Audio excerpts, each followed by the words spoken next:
Guys, we have an emergency video today because Taylor Swift has been banned from the charts. Yes, emergency broadcast. I'm standing up. I'm so riled up about this that I needed to stand. Australia has said no to Taylor Swift, and a move that is likely to discourage any international artist from even coming into the country, bar Pink. Because Australians really love Pink.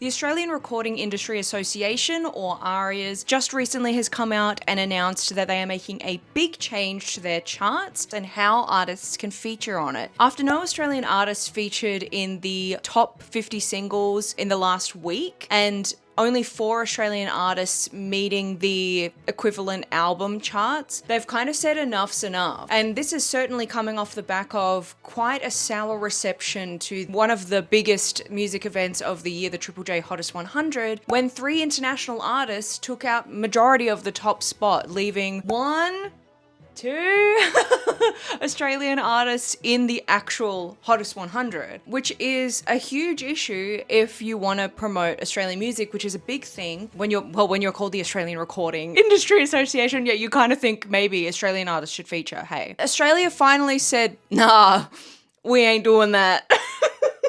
So from September, the ARIA Top 50 Singles charts and the Top 50 Albums charts, as well as the Australian Singles and Albums charts, will focus exclusively on music that has been released within the last 2 years in an effort to give new music, and particularly Australian music, a fair go. To give you all an example of how bad it's been for Australian artists on the ARIA charts, The Killer's Mr. Brightside, yeah, that spent 157 weeks on the top singles chart, much to my partner's dismay.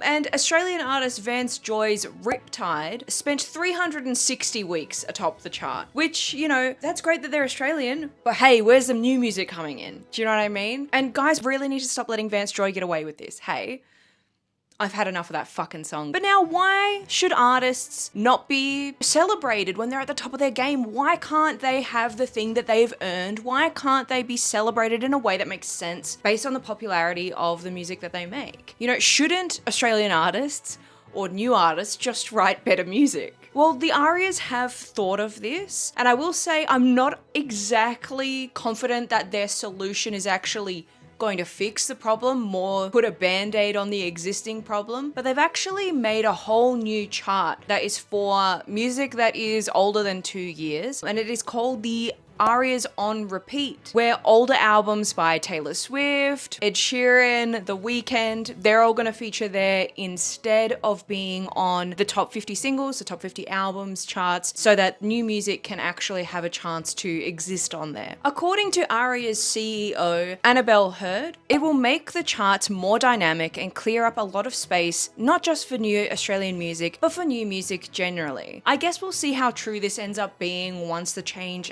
is inevitably enacted, and it's certainly going to push out some big albums. Taylor Swift's 1989, I'm looking at you, that has been in our charts since forever. But what about albums like Brat, The Secret of Us, Short and Sweet? All of these albums that have had a really big impact in Australia that are only a year old, they're going to fill our charts still.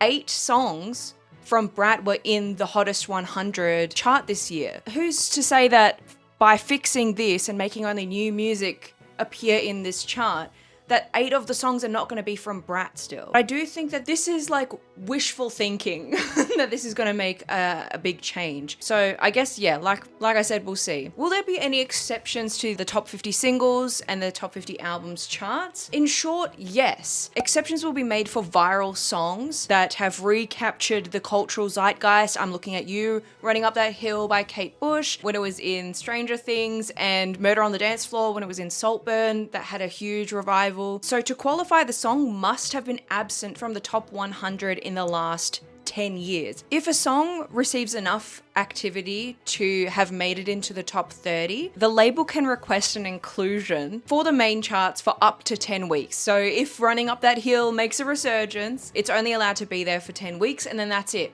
No more of her.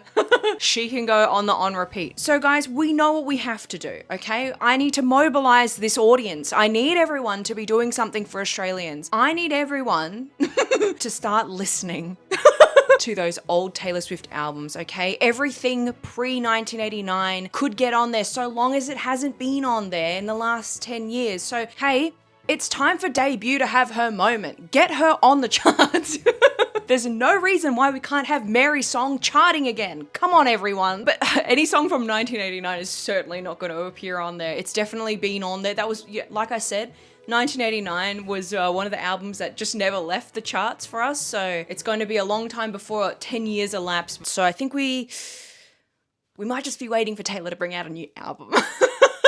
I would love to know what you all think of this change. I personally think that a lot of these charts, they do need to do something about this, because if we're going to have something that is accurate to Australians and not have Australian creatives be pushed to the side for, you know, our big brothers and sisters in America and the UK, we do need to make steps like this to allow the homegrown talent to actually have a chance. One of the things about the Hottest 100 that everyone had a gripe with was, yes, that so many artists took up such a huge portion of that 100 chart. And actually, if I can be very honest with you, the top 200 was actually more enjoyable because it had more variety, had far more Australian artists, and it just felt a little bit more authentic to the Triple J experience. And I know Triple J and the ARIAs are not the same, but just to put it in perspective, this is where the Australian music scene is at. And one thing that I personally would like to see them do, and I'm hearing, you know, with moves like this, we might see things like that happen to the Hottest 100, is have international artists only be able to qualify for a certain amount of songs. So like, you know, if Charlie brings out something exciting and wants to put it on the Hottest 100 charts, we're listening to it, we're voting for it. You know, only allow us to be able to vote for the top 3 most popular songs, and only 1 or 2 of them get in. Don't let there be 8 songs from one artist. Or years before, we've had even, you know, thank God they were an Australian artist, but G-Flip took over most of the top 10 of the year before that. So we need to be able to make it fair so that there is more variety, and it's not like they're not going to be on the chart. Do you know what I mean? It just allows more people to be there, which I think is a good thing for everyone. So I would love to know what you all think of this. I would love to know what you think for poor Taylor Swift, who has been stifled on our charts. Peace and love to Taylor Swift. Of course, I want her to be on the charts as she deserves. But I do think that the on replay is going to be a good idea. But yeah, I really don't know how it's going to change if... Hey, what happens if the on replay is just all Taylor Swift, Ed Sheeran, and The Weeknd? So, you know, I think we're just moving the problem. We're not exactly getting rid of the problem. I hope that you are all healthy. I hope that you're all hydrated. And I hope that you liked me standing up. I'm not sure I'll do it again. I'm not sure about the lighting situation. But let me know, like, I can take you around the room. There's so much that I can show you now that I'm standing. Like, look at my Twilight Shrine. Do you want to know more about my Twilight Shrine? No, you don't. I'm just going to end the video here. Okay, I love your faces, and I will see you all next time. Bye!